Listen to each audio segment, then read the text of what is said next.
ಕಾಮಗಾರಿ ಮಾಡದೆ 72 ಕೋಟಿ ರೂಪಾಯಿ ಅವ್ಯವಹಾರ ಆರೋಪ ಕೇಳಿ ಬರ್ತಾ ಇದೆ. ಇಂಜಿನಿಯರ್ ಹಾಗೂ ಗುತ್ತಿಗೆದಾರರನ್ನ ಬಂಧಿಸಿರುವಂತಹ ಲೋಕಾಯುಕ್ತ.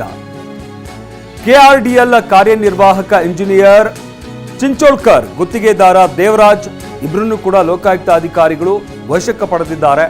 5 ವರ್ಷಗಳ ಹಿಂದೆ ಕೊಪ್ಪಳ ಜಿಲ್ಲೆಯಲ್ಲಿ ನಡೆದಿದ್ದಂತಹ ಅವ್ಯವಹಾರ, ಇಲ್ಲಿ 72 ಕೋಟಿ ರೂಪಾಯಿ ಅವ್ಯವಹಾರ ನಡೆದಿರುವಂತಹ ಆರೋಪ ಕೇಳಿ ಬರ್ತಾ ಇರುವಂಥದ್ದು. 72 ಕೋಟಿ ರೂಪಾಯಿ ಕಾಮಗಾರಿ ಏನೂ ಕೆಲಸ ಮಾಡದೆ ಇವರು ಆ ಒಂದು ಹಣವನ್ನು ಪಡ್ಕೊಂಡಿರ್ತಾರೆ. 339 ಕಾಮಗಾರಿಗಳನ್ನು ಮಾಡದೆ ಬಿಲ್ ಎತ್ತಿರುವಂತಹ ಆರೋಪ. ಬೆಂಗಳೂರಿನಲ್ಲಿದ್ದ ZM ಚಿಂಚೋಳ್ಕರ್ ಈತನನ್ನು ಬಂಧಿಸಲಾಗಿದೆ. ಲೋಕಾಯುಕ್ತಕ್ಕೆ ಅಕ್ರಮ ಕುರಿತು ದೂರು ದಾಖಲಾಗಿತ್ತು. ದೂರು ಬಂದ ಹಿನ್ನೆಲೆ ತನಿಖೆ ನಡೆಸಿ ಅಕ್ರಮ ಸಾಬೀತಾಗಿದೆ. ಈ ಹಿಂದೆ ಅವರನ್ನ ಸೇವೆಯಿಂದ ವಜಾಗೊಳಿಸಿದ್ರೂ ಕೂಡ ಕೋರ್ಟ್ನಿಂದ ತಡೆಯಾಜ್ಞೆ ತಂದಿದ್ದಂತಹ ZM ಚಿಂಚೋಳ್ಕರ್, ಇದೀಗ ಅಧಿಕಾರಿ ಚಿಂಚೋಳ್ಕರ್ ಮತ್ತು ಗುತ್ತಿಗೆದಾರರನ್ನ ಬಂಧಿಸಲಾಗಿದೆ.